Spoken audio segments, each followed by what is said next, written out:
On behalf of Joe Media and CALM, the Campaign Against Living Miserably, good morning. I'm Michael Brown, partner of Insight and Cross Culture, and I'm very excited to be speaking to you live this morning from a studio in Clerkenwell. And I'm also very excited to not be wearing tracksuit bottoms. I'll be your host this morning, guiding you through a series of contributions, each looking at male identity, male stereotypes, and male mental health today. As we've been getting ready for this event, to be honest, it's felt more like a rally than your average research event.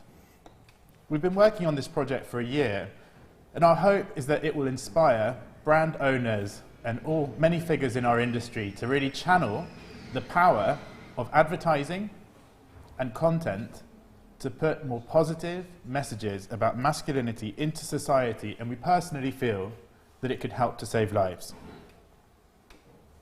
We have people tuned in right now from across our industry, and thank you for being with us. A very special welcome to our wonderful clients at and also to our guests of honour. We've got a series of incredible equality changemakers with us on the line this morning, and I'd just like to call out some of them because they're each of them heroes.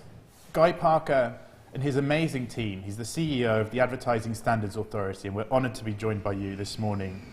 Claire Barnett, Executive Director of UN Women, conveners of the Unstereotype Alliance and He for She. Harriet Kingerby, founder of the Conscious Ad Network. Janet Hull, OBE, and Leila Siddiqui from the IPA. And we've also got Catherine Jacob, the chair of the Inclusion Group by ISBAR, Jan Gooding and Jane Frost, CBE, respectively President and CEO of the MRS. Ali Hannon, CEO of Creative Equals, and the team are with us this morning. Good morning to you. And my industry hero, Keith Weed, recently made CBE the architect of the Unstereotype movement and president of the Advertising Association, is with us this morning, and what an honour that is. So here's our agenda, everybody. We've got an introduction coming up from our magnificent CEO, Rachel Ford, who will address you and welcome you along too. We will then move on to some research presented by George and myself, which is our latest UK by research focusing on masculinity. We'll then be watching a new film called Paint the Future, which has been especially prepared by Marvin Sordell, who's a wonderful person, and I can't wait for you to hear his story shortly. Marvin will then give us a keynote focusing on his journey and masculinity, and after that we'll round off the session with a panel. Okay, all right. So, to get things started, let me hand over to Rachel. Rachel, over to you. Good morning, everyone, and thank you for joining us today for this very important session. We've prepared a lot of content for you this morning, so I won't speak for long, but what I do want to do is stop for a moment to explain to you why we've embarked on the mandate. When I joined one of the aspects of the agency I most admired was UK by our flagship thought leadership project, which aims to quantify and tackle stereotypes in ads and more broadly prejudice in society.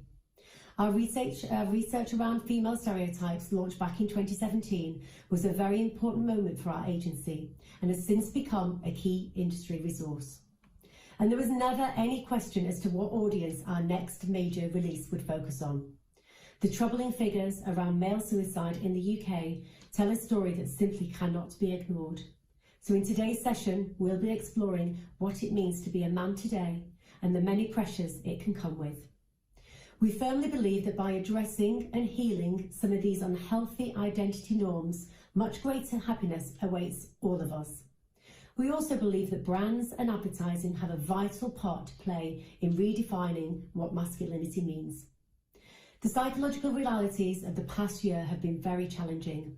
The fear and isolation of the pandemic will no doubt have left their mark on each and every one of us, not to mention the immense suffering of those who have been unwell, or indeed those who have lost loved ones to this vicious virus.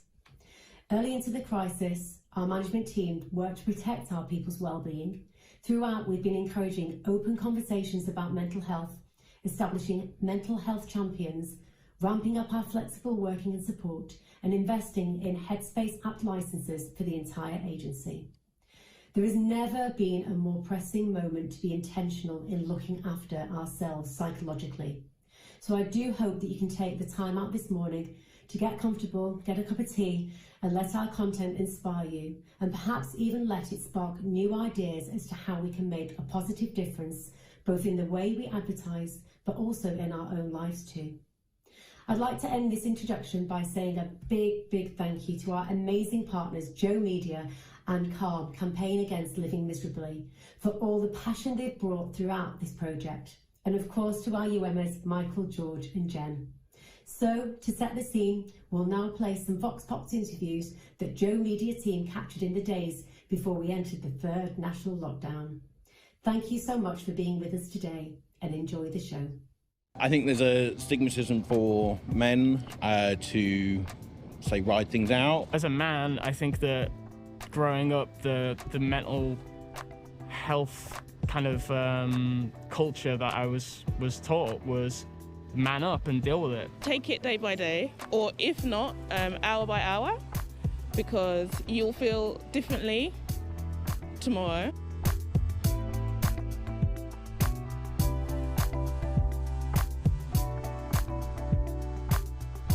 Job satisfaction, career prospects. A lot of stuff.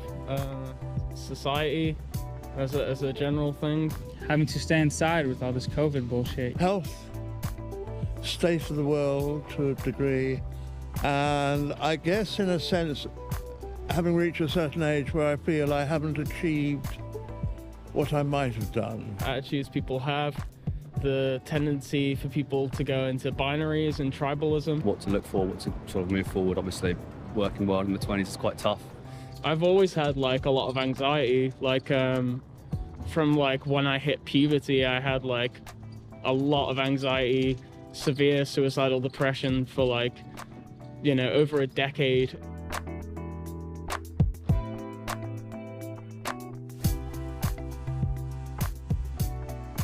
I actually don't think naturally there is a huge binary difference, but I think from a societal standpoint, there's a lot of pressure on men to hold their feelings inside, while women are labeled as being emotional when they're just allowed to be more expressive.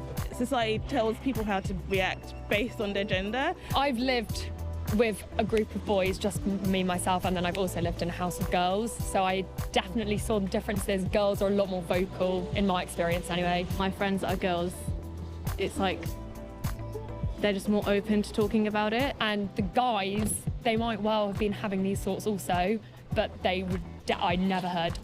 There was one guy that opened up a bit to me about it, but otherwise didn't hear anything. Yeah, of course, we all talk about it, but sometimes it feels like you're just complaining. I think there's a stigmatism for men to, say, ride things out. My friends that are guys don't tend to talk about it as much. They tend to hold it in, and then only when you really kind of dig and ask them, is everything okay? Kind of forcing it out of them.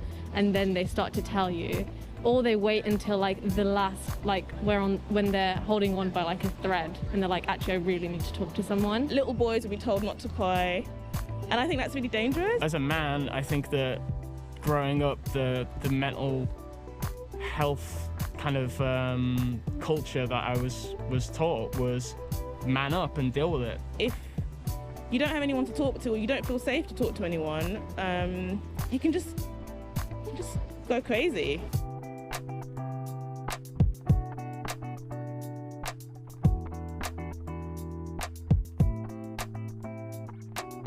Oh, totally, yeah. Well, I've actually read about that because it's because of like societal pressure. You know, you have to be the man, you have to be the caretaker and the provider.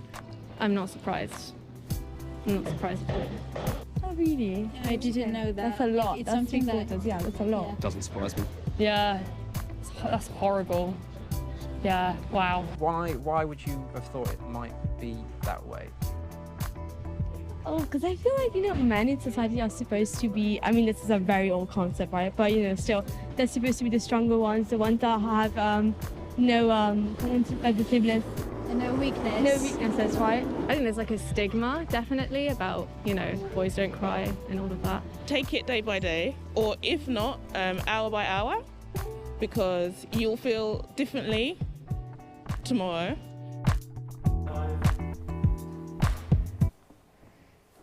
Wow, amazing, Joe team. Thank you so much for that film, and what a way to set the scene. Well, next, I would like to introduce George McMahon, whose vision really inspired the mandate, and I feel very proud to be sat next to him today, sharing the findings of this important research with you. Thanks, Michael. So here we go, everyone. Good morning and welcome to the mandate. Last spring, a partnership of Joe Media and Calm joined forces to understand what masculinity means today, investigating the stereotypes that surround masculinity and, by extension, the mental health strains that can come with being a man and being expected to behave like one. Our findings today are powered by 5 focus groups held last year, the findings of which serve to hone a questionnaire generously donated to us by our partners Research Bods, through which we interviewed 2,000 respondents of a nationally representative sample. Thanks, Research Bods. This is the latest in UM's flagship thought leadership project, UK by UM, which has become a go-to knowledge bank on stereotyping and prejudice in society. We launched the project back in 2016, and since then we've highlighted many different communities in society. UK by UM ladders up to UM's Better World Media vision for how we can harness the abilities, influence and privilege that we have as an agency to create a better world. Our research has found that masculinity nowadays can take many forms, as there is more scope for individualism in terms of how men present and self-identify. But while men may have more freedom in terms of how they dress, there are nonetheless clear signs of struggle at scale. These grim figures show the extent of men's vulnerability to suicide, it still being the greatest taker of lives of men aged under 45, and that 3 in 4 suicides continue to be men. Our research suggests that male stereotypes and the pressure to behave in certain ways may be behind the mental health struggles that men face. And while the UK's male suicide crisis is stark and devastating, it's also growing over time. In September 2020, the Office of National Statistics published suicide data for 2019, which showed that male suicides had hit a 20-year high. The issue is on fire, and something needs to change. And we're here today to argue that our industry has the power to make a difference. 67% of UK men told us that they feel that brands have a big part to play in defining how men should act in society. We have power, and perhaps even the responsibility, to act and use the influence the brands and the content that they produce can have to open society's minds to new narratives of masculinity. We've heard that stereotypes cause pain.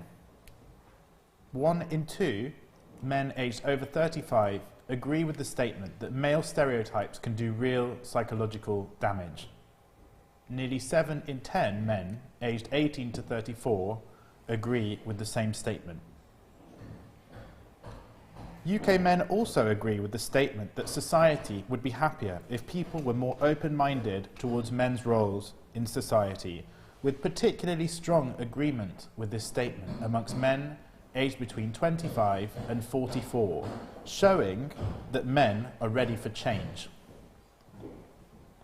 But what are the stereotypes that UK men face today? As you can see, there's one very prominent theme, that of being strong.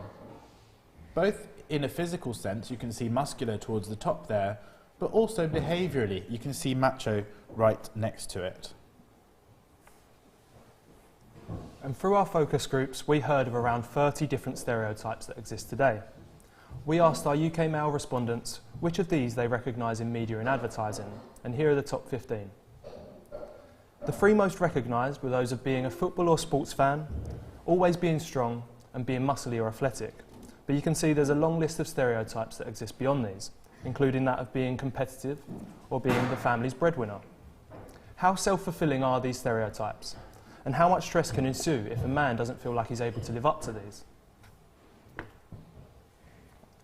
We wanted to use our survey to drill down into intersectional aspects of male identity, by which we mean identity dynamics and stereotypes that exist when you overlay other identities, such as being male and black. We asked what stereotypes exist around men of your ethnicity. Black, Asian and minority ethnic men were emphatically more likely to claim their ethnic group is considered as angry, poor and uneducated. We didn't have robust enough representation of different heritage types, hence the imperfect grouping of BAME men. We apologise, however, we hope to carry out future research that focuses on different identity dynamics across different ethnic groups. We also investigated what stereotypes of gay, bisexual and queer men exist. We asked, what stereotypes, if any, do you feel exist about men of your sexual orientation? You can see that perverted over-indexes tremendously there, as well as others like sexually unhealthy, promiscuous, self-obsessed. So it's clear that sexuality can come with many negative labels. Our survey also has revealed that some stereotypes are more damaging than others. We took that long list of 30 stereotypes that George mentioned earlier and asked our respondents, how offensive, if at all, do you find them? Encouragingly, 100% of UK men find mean to women to be offensive, followed by loud and aggressive. You can see that couch potato and bumbling dad, two tropes often dismissed as being innocuous and inoffensive, follow closely behind. And by drilling down into our stereotype data by age, we see that younger men over-index very significantly in finding traditionally laddie tropes like always being strong and being a lad as more offensive than men aged over 35. Our survey has confirmed to us that younger men have many more insecurities than those aged over 35. We asked our male respondents whether they have previously felt ashamed of a series of things, and you can see that younger men consistently over-index in most of them. They over-index in having lower confidence, which perhaps we'd expect from people who have less years of experience. They also over-index, however, in having felt shame over their weight, their mental health, and not being sporty. Shame is very prevalent. We asked our male respondents which of a series of actions they had taken over the last 3 months. The differences in age groups here, again, tell a stark story. Younger men are likelier to have overeaten when feeling emotional, to have cried, to have drunk or taken drugs to escape their problems, and they're nearly 4 times likelier to have thought about hurting themselves. Sadly, these findings evoke data from the Prince's Trust's annual Youth Index, published a couple of weeks ago, that found that 1 in 5 16 to 25-year-olds in the UK have experienced suicidal thoughts since the pandemic began. And our male respondents across ages were united in believing that there isn't enough professional support in the UK when it comes to mental health. We do, however, have cause for hope. Over half of men agree that society has become better in the last 3 years at accepting non-traditional male roles, with hardly any men disagreeing with this statement. And our respondents told us that men like Idris Elba, David Beckham, Riz Ahmed and Ed Sheeran are challenging perceptions of what it means to be a man. As are moments in culture. Whilst it was criticised by many as being a superficial publicity stunt, Harry Styles being the first male to appear on the cover of Vogue is significant. Harry Styles is one of the most influential figures amongst young people globally, and the effect of his statements around gender and sexuality cannot be overestimated. There was a further powerful example of male identity being redefined when CNN's Van Jones gave a historic speech upon the apparent election of Joe Biden, decrying the realities of living in a racist society and bravely sharing his experiences and tears with a global captive audience. He was met with worldwide support and admiration. Joe Wicks too shed his tears with courage shortly after the announcement of the most recent national lockdown. Keep fit, keep exercising, keep communicating, keep talking, and don't be embarrassed. Like, it's okay to have a cry. Like, I feel better now. I mean, I've cried, whatever, embarrassing. I'm not embarrassed. I cry on TV all the time, on podcasts. I've cried in front of thousands of people when I'm doing live events. Like, if emotions are there, right? If you're happy, let it out. If you're sad, let it out. Like, I do actually feel better now. I do feel much better. But, you know, when you're sitting there with your wife and kids, it's like you just got to put on a brave face and be like, well, just carry on. You're the body coach. Just crack on, and it's just business as usual. But it's really not, is it? We asked our respondents why they chose, who they chose as their ambassadors. The traits that men most look up to focus on authenticity, on men being true to themselves, being successful, being good parents, charitable, not afraid to show their emotions, and younger men particularly like men who challenge stereotypes. Interesting. And we used our survey to find out which forms of advertising UK men would use if they were to challenge stereotypes of men. For men aged over 35, TV was by a great margin the first choice. And TV was also very popular amongst the younger men, as was YouTube, Facebook and Instagram, all very visual platforms. And while social media, as we'd expect, have a great resonance amongst the younger men, the platforms also have fraught dynamics. The majority of men told us they feel social media is making it harder to be psychologically healthy. As we mentioned earlier, brands can act to make things better for men. And men are our husbands and boyfriends, our fathers and sons, our friends and our colleagues. Easing identity pressure for men stands to make things better for all of us. Nearly 1 in 2 UK men strongly agree, that's the darkest green there, that brands and advertisements should try and promote a more positive impression of men's mental health. Though most men agreed with this statement, as you can see from all of that green, and hardly any did not. But what do men think would make things better generally? Our male respondents told us that normalising getting help with mental health, showing that it's okay to fail, creating content on how to alleviate stress and showing that it's okay to be vulnerable are all important ideas to promote. Men aged over 35 over-index in wanting to see vulnerability and the importance of talking being normalised. And notice that younger men over-index in wanting to see disabled men be successful, men of different cultures and diversity of members from the LGBTQ community. For this younger group, diversity is a key factor in redefining masculinity. And when we asked our male respondents what ads that show men in a positive way tend to do, they want to see competent dads, diverse body types and traditional male roles being broken. Younger men wish to see men in vulnerable positions. We also asked an open-ended question interrogating how ads could raise visibility around male mental health. The common theme again was showing men in vulnerable positions.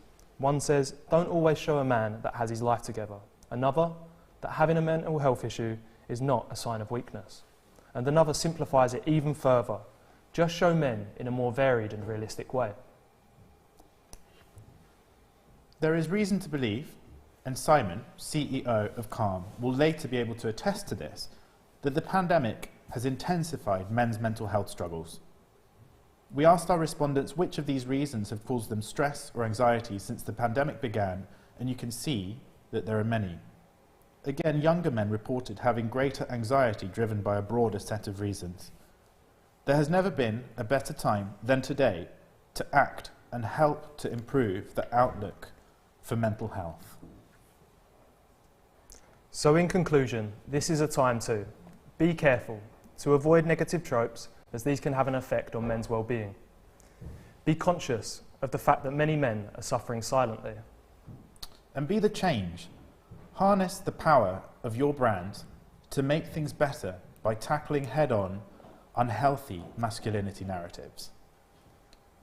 Okay, well, thank you everyone. I hope you're doing okay out there. There were some tough insights amongst those, and analysing that data set was certainly an emotional process at times.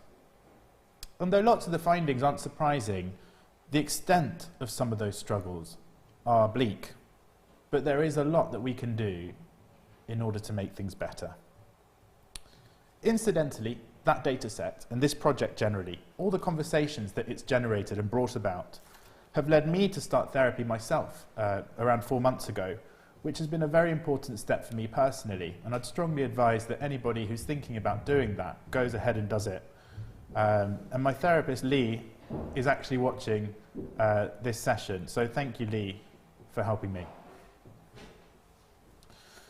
Well, we're moving on to our next segment now, in which we'll be watching a film called Paint the Future, which has been created for this project by Marvin Sordell, former Premier League, former England under-21s, former Team GB athlete, and he's worked on the piece through his production company 180 in partnership with Joe Media. So we'll be handing over to the film now, and then we'll welcome Marvin to do a keynote. Thank you, Marvin. I'm still trying to answer that question, what it means to be a man, do you know what I mean? I feel like masculinity is taking away every other emotion you have, really. It's like a performance in a way, you know? So every day you gotta put on this face, and just act to be this tough person, this strong person, this person that has no emotions. And man's gonna say, yeah, man's gotta be powerful, and it's gotta be strong, and it's gotta be like big character, this and that. But who said that? Who made those rules, you know?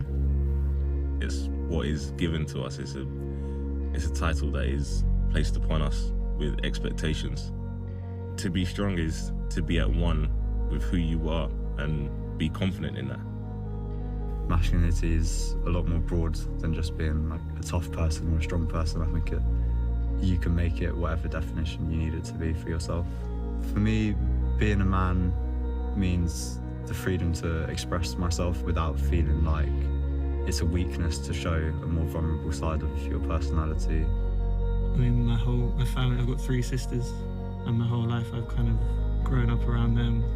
Going throughout your life, you kind of have different stages where you're like forced to believe you should be something. I mean, to be honest, I don't really think about the fact that I'm a man as such. That doesn't really mean much to me. I feel like I'm just a person. It's a tough one. I think it can be like restraining but freeing at the same time. At times it makes you feel strong and powerful, but at other times it can hold you back and stop you from doing the things that you want to be able to do or be the way that you want to be. Masculinity sometimes can be seen as you're always kind of in control. You have no fear, you feel no pain, and not understanding that at the end of the day, we are all humans. Everyone has emotions, everyone has weaknesses. Immediately what comes to mind is what society expects of you rather than what I identify myself to be. Like, you aren't able to cry, you aren't able to express how you truly feel.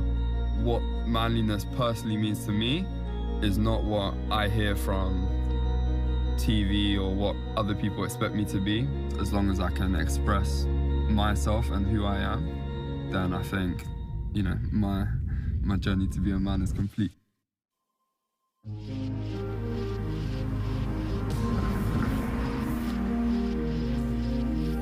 Boom, you win. Cool. How much of a man are you? Are you strong? Can you drink? Are you tall? Do you break the rules? Are you a leader? Are you the leader? and you take a joke? How much so? Are you man enough? Are you tough? If you dance, if you sing, if you cry, if you love, what is the blueprint for manliness? Who created it? Who upholds it? How much of a man can you be if you can only colour within the lines of expectation and not be free to be who you truly are? A man.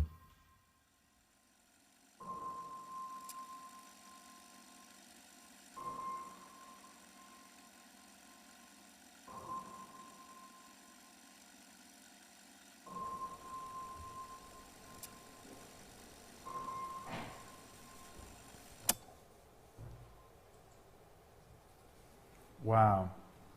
The first time I saw that film, I got goosebumps all over my arms. I just absolutely love it. And Marvin, thank you for making it. So I should mention that, yeah, Marvin, as well as being an incredible athlete, he left the game in order to become an artist, creator, advocate around mental health.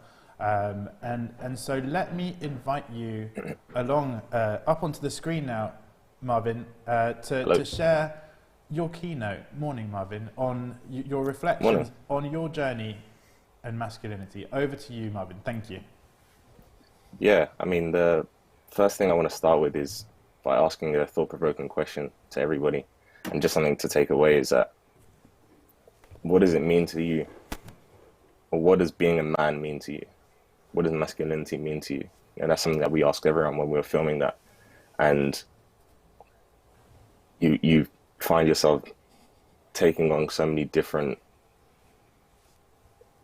pieces of information, and it's such a broad thing. There is no definition. So I'd like to ask that question to everybody, and for them to think about it and have that conversation with the people around them as well. You know, and for me, I am a young black man who grew up on a council estate in London in a single parent household. It was just myself, my mum and my sister. So, you know, as you can imagine, as well as being a former professional football player, you know, stereotypes aren't something that is new to me.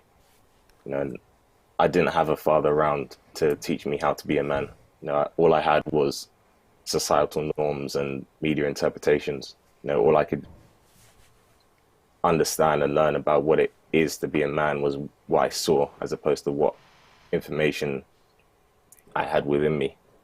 You know, and that was one of my biggest battles throughout my life, particularly throughout my football career. You know, particularly being in an environment where people expect you to be tough.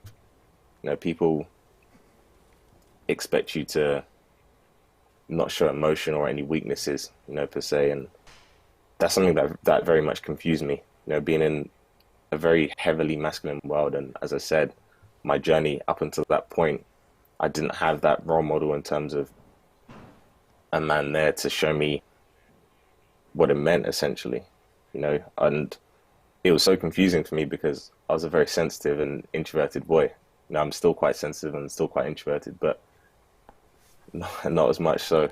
And, you know, it took me a long time and a very long journey in battle with myself and my own mind, really, and suffering from depression and that mental health journey to really find a way for me to be able to release my emotions, you know. And that initially was through writing poetry, you know. And as obviously you've just seen one of the pieces of poetry that I've written. And for me, even at that stage when I first started writing, it was something that I kept to myself because I assumed didn't think that men would write poetry. You know, it's not something that I knew much about. And again, I didn't want to be perceived as weak. But it took me a long time to realize that, you know, it's our honesty within ourselves and the bravery and courage we show and giving that to the world, you know, that is what makes us strong. That is what makes us really manly. You know, it's being honest with ourselves, it's being honest with our emotions and facing the world outwardly with those, and for me, I can only really sum that up in a sentence by saying who I am. It's a man with a very broad range of emotions, and my way of sharing those is through stories, essentially, and I do so through writing poetry, through talks like this, and through creating film, because I want to be able to share these stories of what it means to be a man to me, and how many different forms that can come in to open the minds of other people. Because without having those different perspectives on what everything is beyond what you're never going to know. As a very famous quote goes, you don't know what you don't know. And if you don't know that you can be all of these different versions of a man and still be manly, then you'll never know. And so I think that's, I personally take that as my responsibility to create things and create work and use my voice to help the next generation very much show in that way, to open their minds and show them that they can be themselves and they don't have to conform to stereotypes, and as the title goes, is paint the future. And that's very much something that I want to do, and very much something that I hope that many people buy into as well. Wowzers, Marvin. Thank you so much. Absolutely love it. And I'm sending you a very big hug. I know it's not, well, I personally don't find it that easy to open up about these things, and I know it will have made a big difference to people this morning. And just thanks again for making that film. I've watched it so many times now. Thanks very much. I love the joyful note that it ends on. It's just beautiful, the laughter and the focus on the hands as well. Very, very much to my taste. Thank you, Marvin. Okay, thanks. So we're moving on now to the panel, the final section of this event, which is our panel. And I'd like to tell you who our panel are. So we've got Paul Nobel, who is an award-winning writer, journalist and mental health advocate. We've got Simon Gunning, the CEO of the Campaign Against Living Miserably. We've got Eni Wosu, who is our Chief Strategy Officer at UM. And we've got Amaryllis Whitty, who is PR Director at our epic clients, Mattel, who have done so much to tackle stereotypes. So welcome up, everybody. Let me have a look at you. Hello.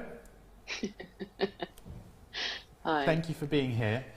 All right, well, let's get to it. So I would love to come to you, Simon, if I may. So you've had a good look through the research over the last few weeks, and I'd love to get your take on what you reckon are the most harmful stereotypes that are out there. I know that you get the kind of live feedback from the teams that work on your helpline, that constantly have their finger on the pulse of what are the main challenges that men are facing today. So what's your instinctive feeling of which are the most venomous, harmful stereotypes that exist today of men?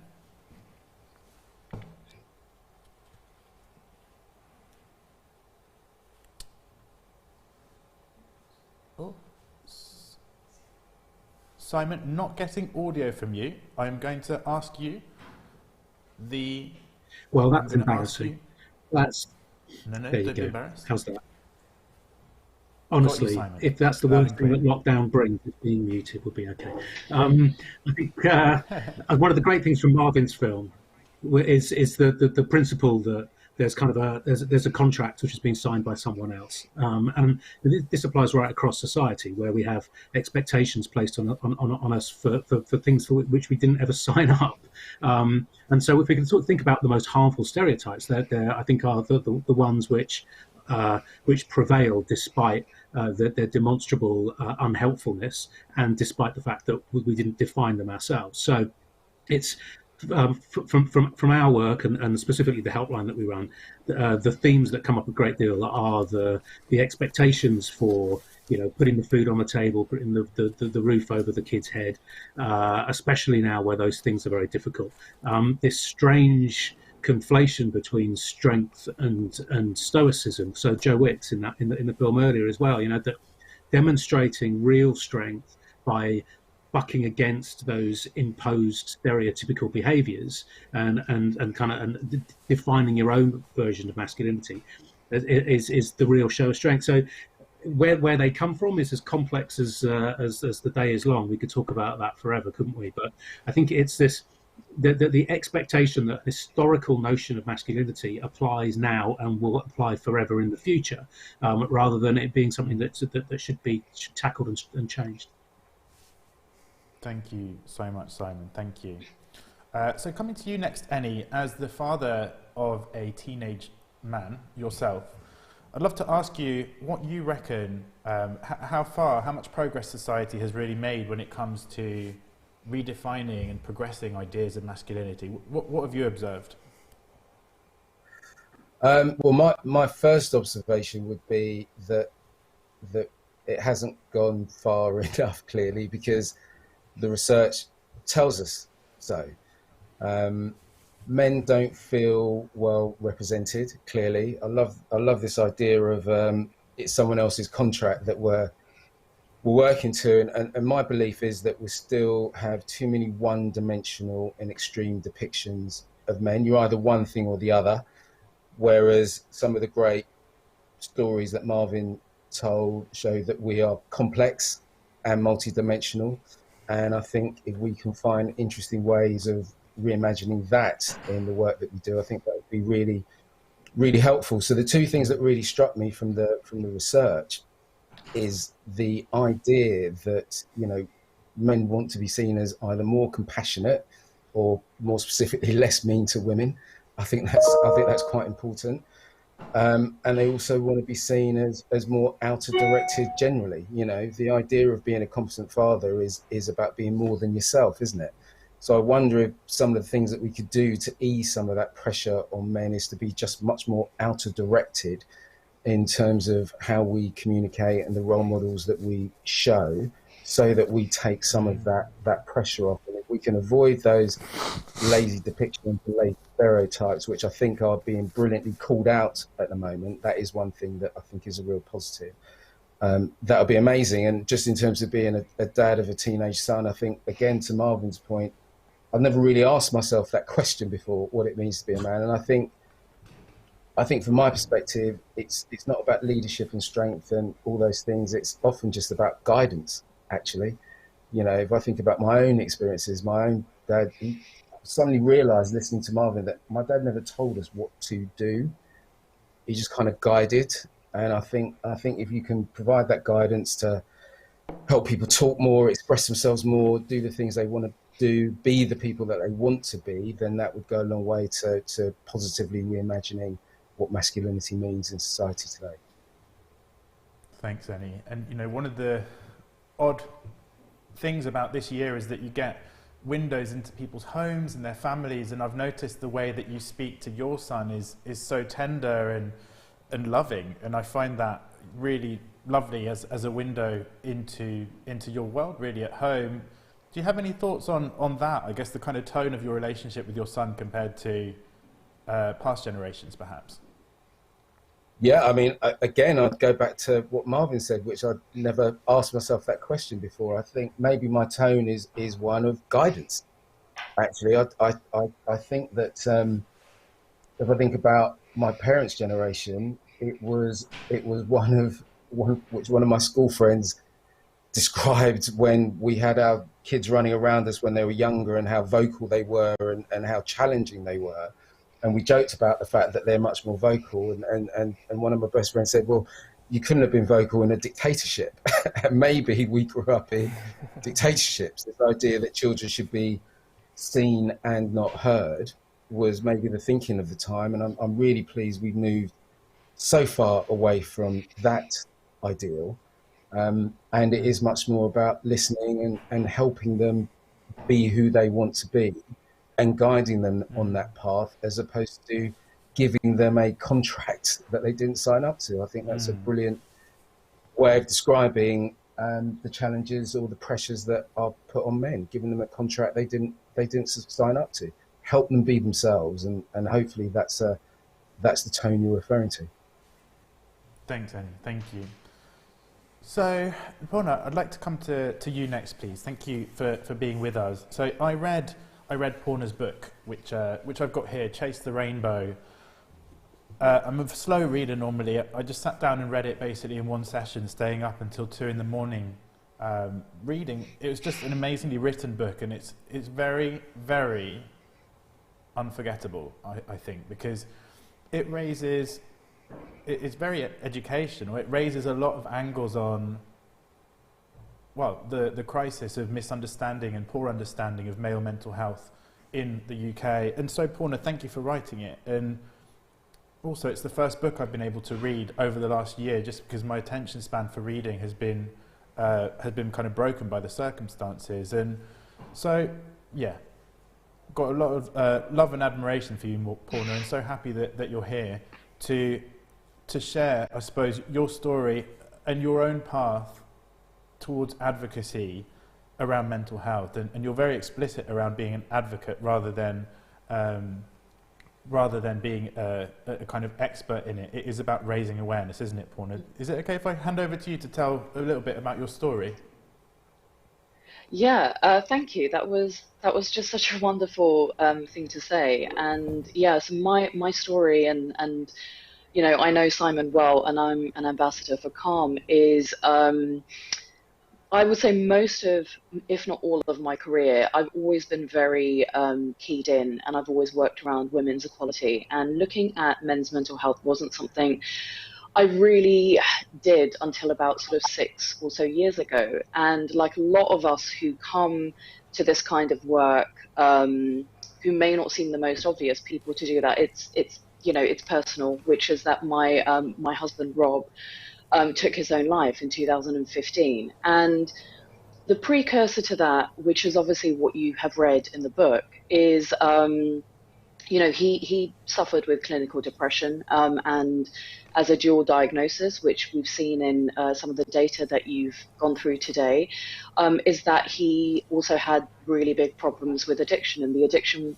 we believe, was a coping mechanism to manage what was going on with his mental health, but in this very like internalized way of trying to kind of manage things himself.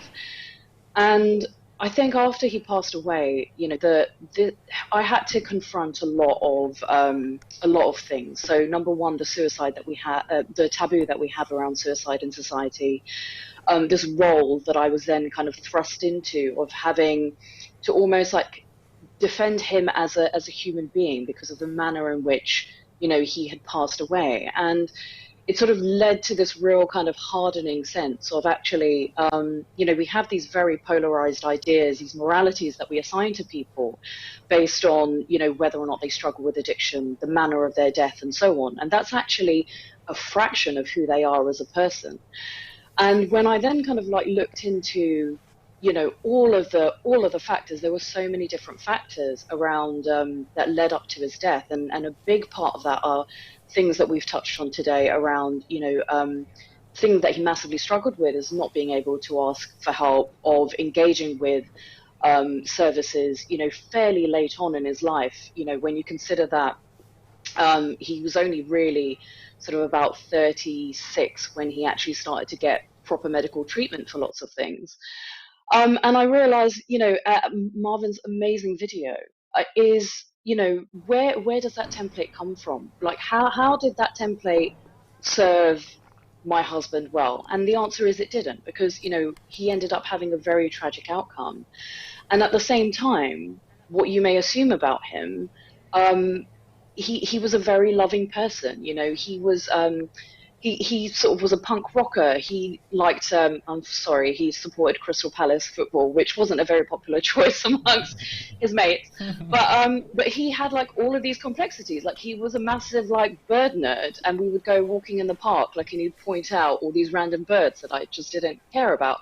And he was a very complex person, and this kind of led to this understanding that where had I gotten that template from of what I thought being a man was? And I realized that the entire thing was this self-perpetuating idea that none of us really know where this idea has come from, yet it's upheld in everything in the fabric of our society, from the language that we use, from the way that we react to other people opening up about things, from the values that we ascribe to things. So that thing that came out of your mandate about strong being this really problematic word, I'm not surprised by that, because so much is sacrificed at that altar of being strong, whether that's your own mental health, whether that's, your ability to cry, your fallibility. It's like, assuming what you think weakness is, and so on. So, sorry, I have rambled on, but that is what was really important for me around writing this book, and to contribute, to hopefully be a contributing factor to this conversation around this idea of numbing out what a human being is, and saying that that's what masculinity is. I don't think that is what masculinity is. I think that actually it has had very serious detrimental impacts on our society, which is seen by all of the data that Calm put together, that you have put together, and I'm really glad we're having this conversation, because this conversation needs to be had in terms of moving the dial around that. And this conversation is already light years from when we were having this about 5-6 years ago. So that is quite heartening to see. Yeah. It takes real courage to break the silence around some of these stigmatized topics. I'm thinking of suicide, I'm thinking of addiction, I'm thinking also of things like miscarriage, for example.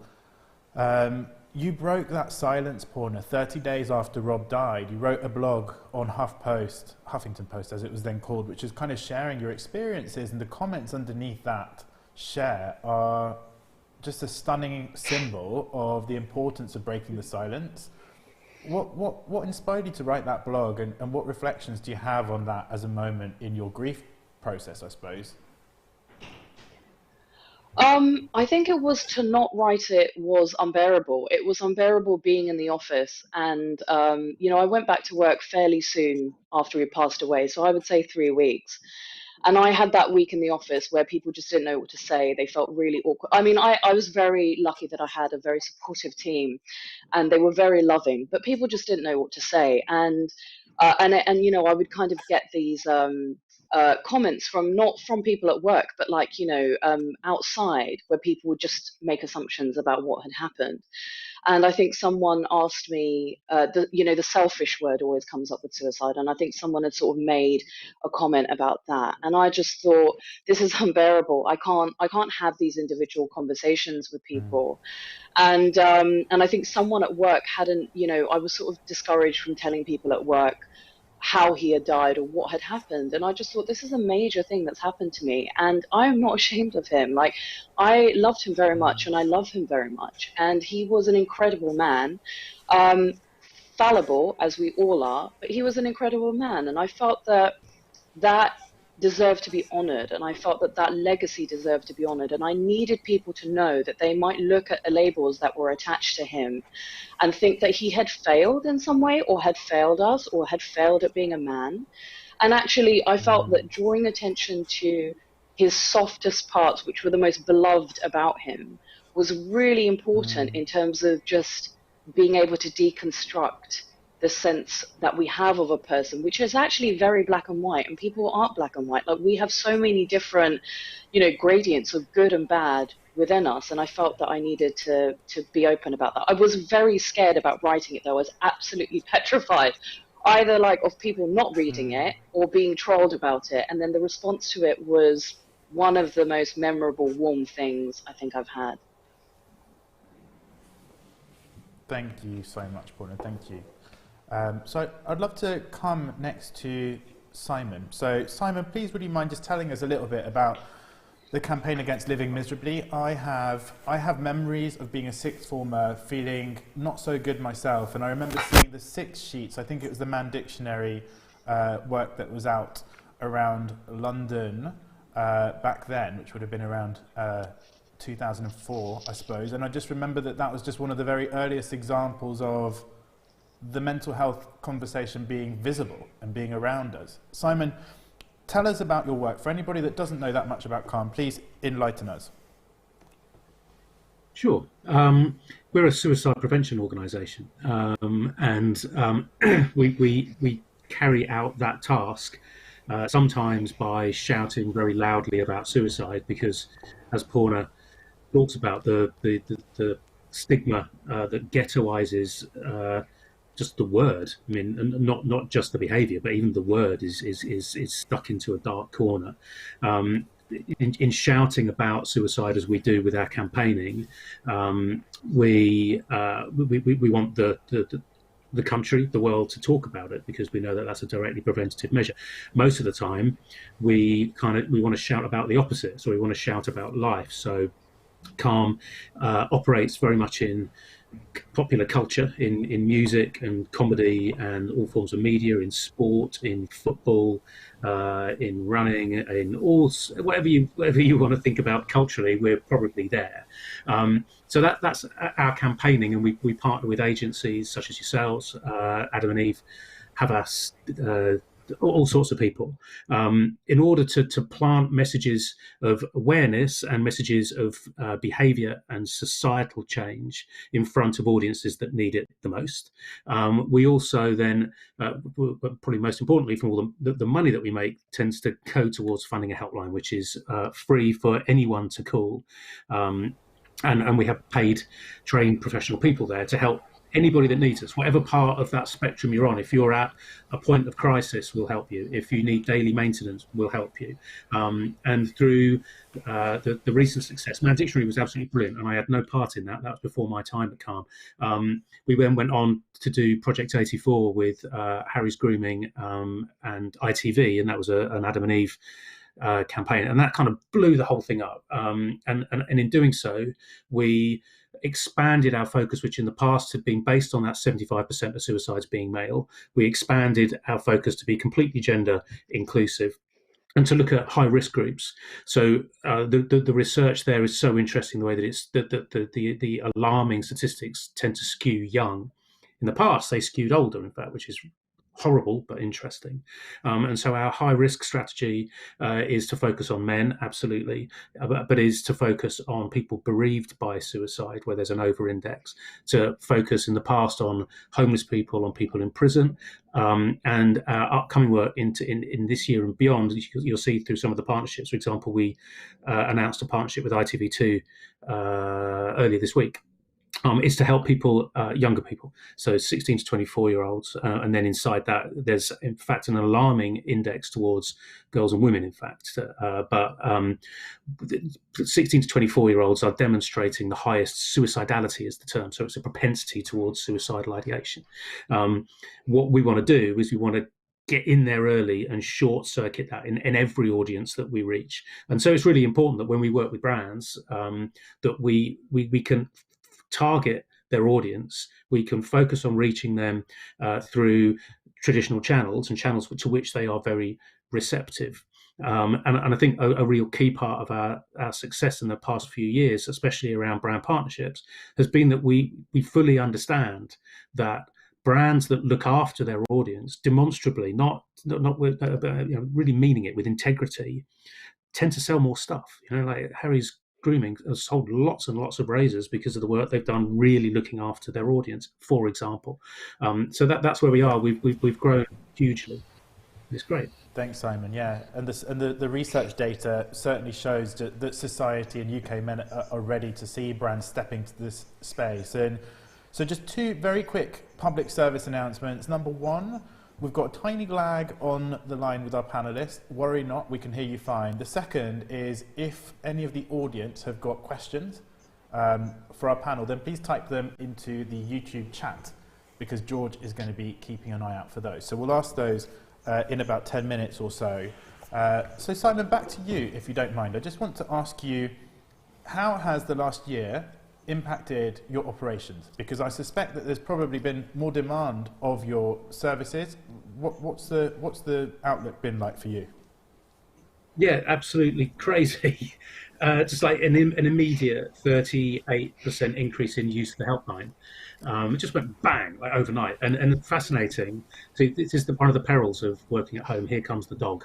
The dog may well bark in a moment. Oh, there's the dog.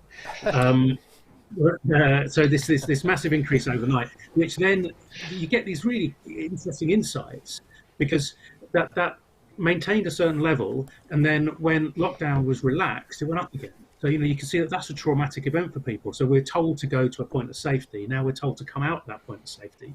That's really scary. And we've maintained the growth through the year. Fortunately, through our brand partnerships and through just incredible people that support us, and our ambassadors such as Pauna and Marvin that draw attention to what it is that we do, we've been able to meet that demand on the helpline. But also, it's been a fascinating year because our share of voice has grown just incredibly. We were hitting so far above our weight that we were reaching more and more people. And I think Calm has now become somebody described it as being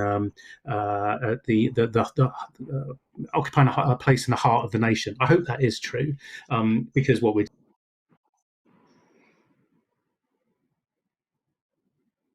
so just very quickly, if that's okay, just in a line, just to validate the point, how important is branded partnerships as an income revenue to Calm? How important an income revenue is that for your operations?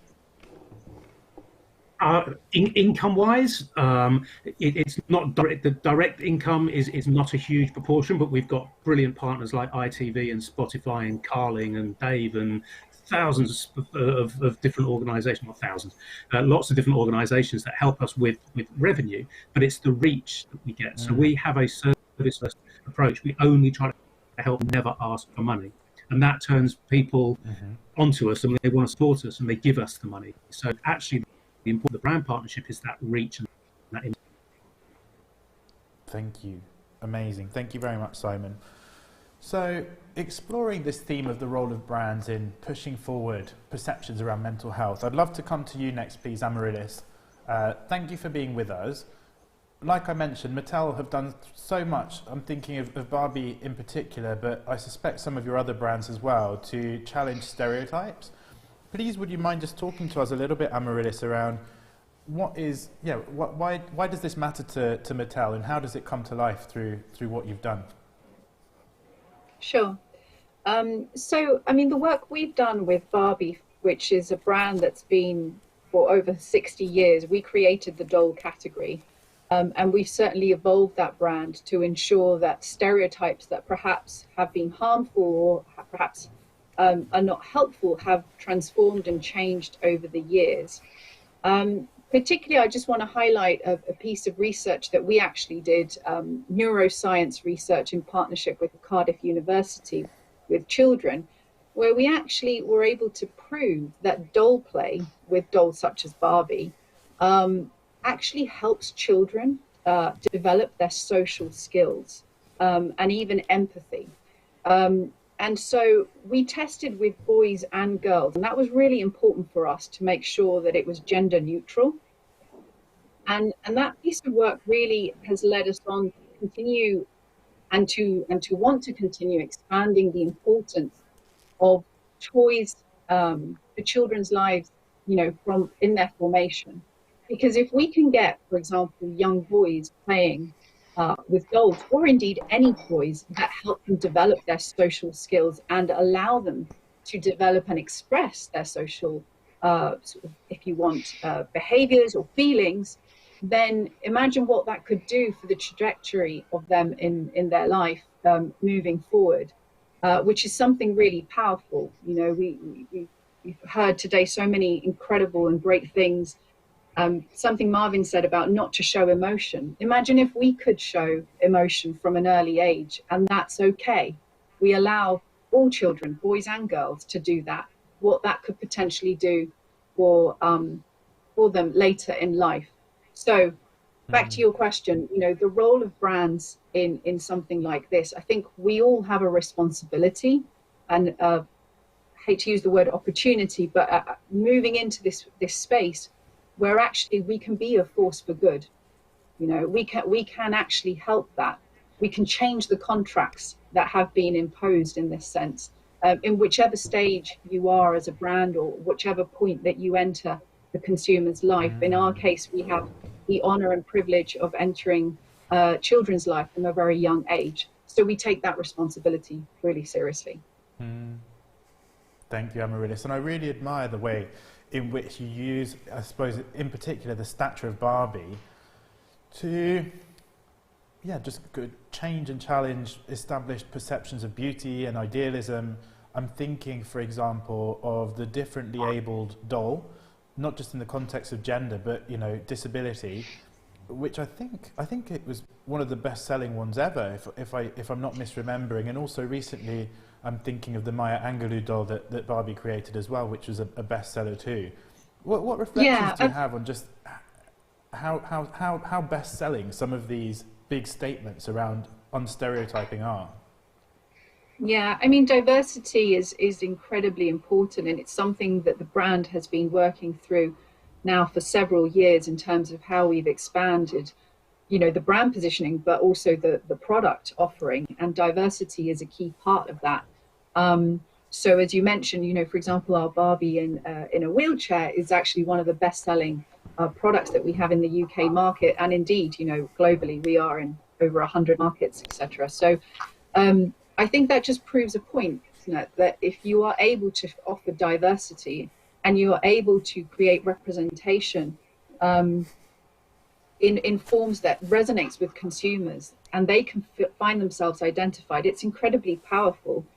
Whether that's a child who is in a wheelchair or a child who's going through vitiligo, she might have that condition. So I think it's that element of stereotyping and inclusion is really important in all the work that we do, and that we continue to challenge ourselves, right? Because this isn't, we haven't just sort of done it and that's great. We do continue to push those barriers and continue to develop them as the world sort of progresses.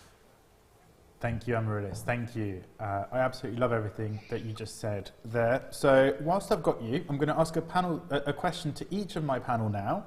The question is, what is your very favourite brand or ad that busts negative stereotypes of men? So I'll come to you first, if that's all right, Annie. What's your favourite? Well, I'd probably choose two, actually. One specific one and one kind of ongoing one. I think my specific one would be, particularly in an Olympian year, or fingers crossed we're going to be in an Olympian year and Paralympian year.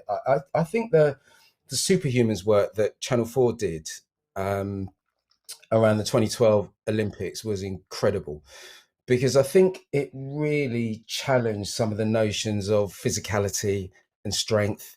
And I often think that ability is left behind in this debate somewhat, and I think that came through in your research, and I think sport in particular, probably similar to the Mattel experience in terms of playing with dolls, is a really important forum in which to challenge stereotypes. I think sport is an incredibly important forum in which to challenge stereotypes, male stereotypes in particular. And then I think my second one would be obviously the work that Nike have done and have always done in terms of, again, celebrating physicality and achievement and striving, but also standing up for what is right. I looked last night to see when Colin Kaepernick, who was the San Francisco's 49er quarterback, first took the knee to signal his dissent at what was happening in terms of racial inequality, and that was August 2016. It was nearly 5 years ago he did that, and we've only just started doing that here in the Premier League. 5 years later, he stood up for that, and Nike supported him immediately. And they've done it here recently with Raheem Sterling as well. So I think supporting individuals, not just in terms of their sporting prowess, but what their belief systems are as well. I think they're brilliant at that. Those would be my two examples. Thanks, Annie. Thank you. Appreciate it, Annie. So I'm going to come back to you, Amaryllis, if that's okay. I was going to start with you, but then Annie's face came up on my screen, and like a goldfish, my attention span just kind of hopped onto the next person. So back to you, Amaryllis, and thank you, Annie. That's okay. There's some great options there. But I think there's room to do lots more. And I'm going to choose a sort of our own example, really, but only because it's just connected to what I just said. We, for for the sort of, not for the first time, because we have done this before, but we just created a campaign around benefits of play, and we featured boys playing with dolls as part of that. And it was a social-led campaign, and the reaction we got actually was just fantastic from consumers, from mums, telling us, thank you for featuring boys in doll play. Thank you for making it okay for boys to be. So I'm going to choose a Mattel example as part of that, but would love to see more brands really, really embracing this area and doing more.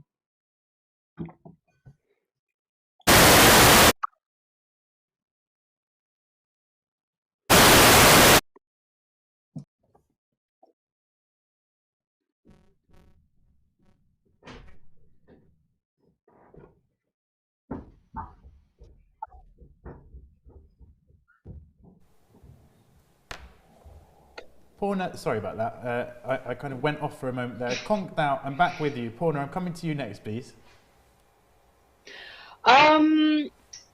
Okay, this is a tough one because I can't really think of one that I think is absolutely amazing. I know that sounds terrible, and I think that's because I'm more switched on at the moment of depictions in TV and entertainment, and when I look at, for example, certain male characters, and if you're looking at, I'm sorry, this is so not answering your question, Michael, but it's actually to reference what you said at the beginning, which is around intersectionality and around the depictions of different characters on TV and so on. And the point that I'm going to make, there is a point. One of the ads that I know that resonated really well with me, but this is quite a while ago. This I would say is are the ads that Axe did quite a while ago, but I don't know how they would stand up to the test of time. I don't know whether they've aged well, so I would need to go back into that. But what I would say in terms of, in lieu of not actually giving you a definitive answer, is when it comes to advertising, I think the key for me here when it comes to stereotypes and men and masculinity is about not just overturning those basic stereotypes. So in terms of the same way that our expectations of ourselves and of men have to be more advanced than showing a man doing the washing up or a man doing domestic chores or whatever, I think that basically what I sort of want to see is more of a complexity of thought, and for that to actually just be a very natural thing rather than it actually having to be a statement that's being made. Because personally, I think that we have moved on from like the ads that I'm trying to think of, even in terms of like, you know, when we look at like brands like Gillette and so on, I think that we have actually really moved on in 2021, 2020 in terms of how we would now make those ads and how we would market to men. Sorry, I know that was very wishy-washy, but hopefully you will take my answer and move on very quickly to Simon.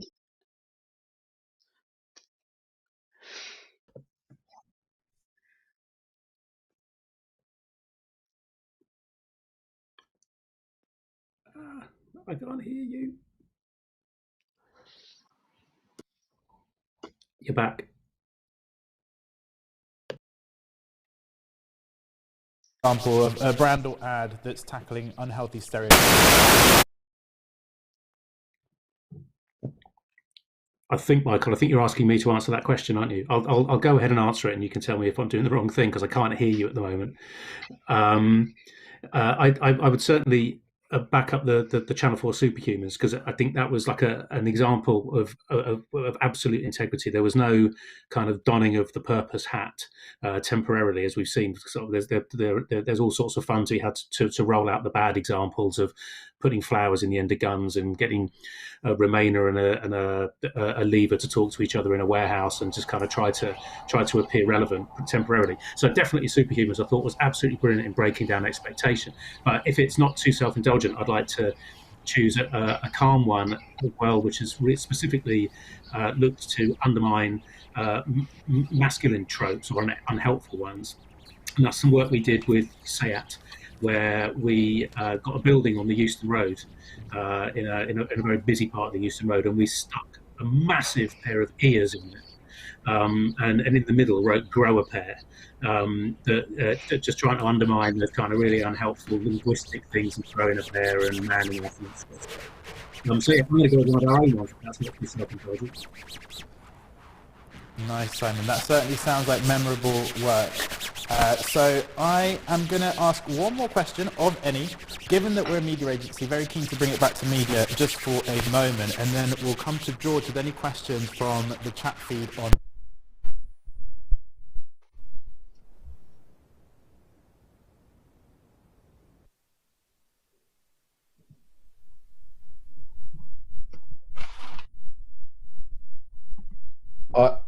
I didn't hear the question, Michael, but I'll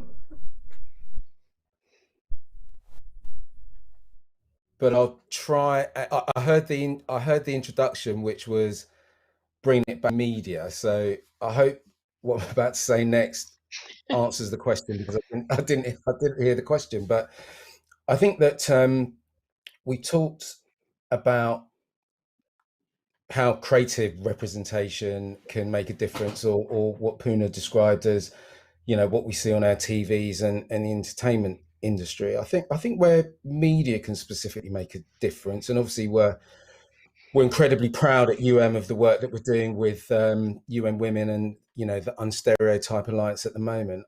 I think that what we can learn from that in terms of how we tackle harmful stereotypes of men is the media just giving more access to new stories, new narratives, new personalities who can show up and make a difference. And I don't just mean social media. That's almost become the default position, which is give people a voice, e.g. social media. I'm talking about some of the more established players who have that kind of access. And again, just taking one example of work that I know Unstereotype Alliance did brilliantly in the US was around Teen Vogue and getting different kinds of teenagers with their own angst and their own adolescent challenges, and to edit a particular issue, and the amount of awareness and positivity that came out of that in terms of challenging stereotypes of what a young Teen Vogue reader should be consuming was incredible. So I would take that type of thinking and apply it to the media here, and just give more access and ability, both in established players as well as social media players, in order to tell those new stories and to challenge harmful perceptions. If that was the question that was. Appreciate it. Annie, would you believe it was indeed the question? And thank you for your answers there. We're so proud. We're so proud at to be playing a kind of founding part in bringing to life the UK chapter of the Unstereotype Alliance, and it's very true to our roots, with IPG as a founding member there.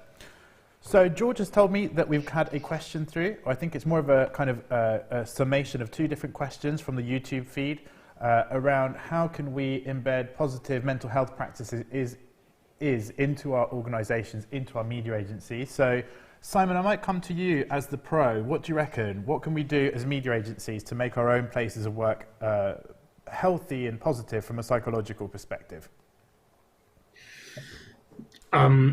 It's yeah. If I could answer that quickly, that would be an excellent thing, wouldn't it? But I'm not sure I can.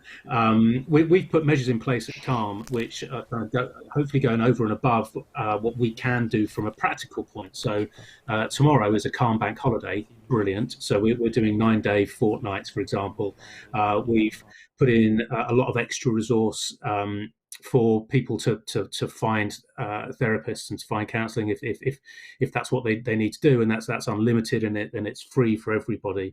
One of the I was very impressed, Michael, at the start when you mentioned that you decided to embark on therapy and to talk about that publicly. I think the key thing that you can do is really change the way that probably top table leaders behave. I've always been very impressed with Zavris at Havas and the way he's really, really open with the way that he lives his life, and people respond to that. I found my wheels were spinning personally around sort of October, and wrote an email to all staff to say that I'm gonna stop doing this for a few days before a medical professional tells me to stop doing it. And I think the real key, I've worked in agencies for a lot of time and on client side as well, and it's very easy to talk about stuff or even to carve it into the wall in metal, as we did at an agency that I worked and said, well, that's it, that's what we are now. But putting it onto a PowerPoint presentation and putting it in a drawer doesn't do any good. It's all about demonstration, and you change culture by leading the demonstrable change. So just, yes, I think embrace what it is we're talking about here and do it publicly. Thanks, Simon. And yeah, tone at the top does feel very important, and we've been very deliberate at to share, I suppose, as much as people feel comfortable sharing our own psychological stories of struggle. Thank you, Simon. So we are now wrapping up. We're going to wrap up. We're going to go around each of the panelists asking what do you think the future looks like for masculinity and gender. So we'll bounce around with just short answers, please, just because we're wrapping up now. So I'll come to you first, Purna, if that's okay. What do you think the future looks like? I think that the more we have conversations around gender and how we loosen that up for every single person, I think that will have a positive impact on masculinity and will allow people and empower them to pick what works for them and actually is who they are, versus stapling on this template of who they think they should be. Thank you, Purna. Love that. Simon, please, what do you think the future looks like in this space? Well, if we take recent data, I've been doing this for 4 years, and 4 years ago we would never have had this conversation. So it looks like we're on the right trajectory. I hope that brands understand that reflecting the current state of society isn't always the right thing to do, and to be ahead of that curve and slightly around the bend, and pointing to ways society can work will have real impact. So I'm positive, definitely. Thanks, Simon. Thank you. Amaryllis, please. I think there's an opportunity, and it should hopefully be positive. If the pandemic has taught us anything, it's that, this is really important. And as Simon said, I don't think we would have had a conversation about mental health. We'd never have this conversation if this pandemic hadn't happened. So, let's see if we can step into this space and brands can step into this space for positive. Thank you, Amaryllis. Love that. Thank you. And any round us off, please. What do you reckon the future looks like around this space, masculinity and gender? Well, I mean, again, to the point about having the conversation, and I've learned huge amounts in the last hour or so as well, and I hope that everybody who's dialed in has as well. I mean, my view is, as an industry, if we continue to create more rounded and multi-dimensional views of men, because I think we've used words like binary and one-dimensional, harmful. So I think if we create more rounded and multi-dimensional views of men, and also focus much more on outer-directed views of men, just take some of the pressure off the inner-directed language that was used around feeling strong or angry or self-obsessed, or if we can resist some of those lazy stereotypes or harmful pressures, and talk much more about outer directional areas that men can play in, like being compassionate, like being competent fathers, then I think it will reduce harm, take some pressure off, and hopefully avoid some of the stories that we've heard. And that would be a beautiful thing. Thank you, Eni. Thank you. What a lovely note to end our panel on. So, thank you to the panelists for taking part, and sorry for any technical issues that we might have had there. To be honest with you, one of our big ambitions for this project was for our launch to not feel like yet another Zoom webinar. So in one way or another, hopefully we've managed to achieve that, and thank you to the team at Joe for making that a reality this morning. So we are ending now. I will end with some thank yous. I would like to thank the Joe Media team, Ali Griffin, Vic Jasani, the Calm team, Deepika Sagi, Ben Hawley, Shervin Bezadi, the UN project team, George McMahon, Jenny Patterson, Molly Sharp and Jack Bergquist, Alice Archer and Amy Gorton from the comms team, the amazing Marvin Sordell for all of his collaboration, our academic consultant, Chase Hall, Dan Frawley, our intern, Damien Lord and Izzy Holmes from the IPA's Insight team, our super talented designer, Vicky Brown, and thank you again to our panelists. Thank you all for making the time to come together this morning to talk about this important and often difficult topic. If the mandate encourages even one single person among you to think differently about mental health and you're looking after yourself psychologically, then it will have been worth it many times over. And to the many brand guardians amongst you, please consider using the power and influence of your brands to help tell new stories about masculinity and to support important organisations like Calm. I hoped to end our event by reading a short poem that I wrote over the last few months with all the insights from the survey and from this project swimming around my mind. And it's called Tripping Together. The news says men are dying.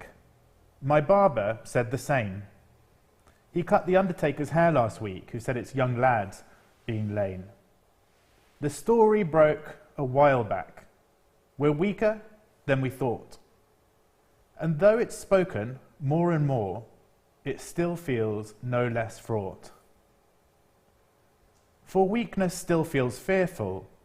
It means we must concede that hardly do we have the skill or will to lonely lead. We lonely lead our day-to-day, we lonely lead our minds. We lonely lead our marriages, our hopes, our fears, our lonely lives.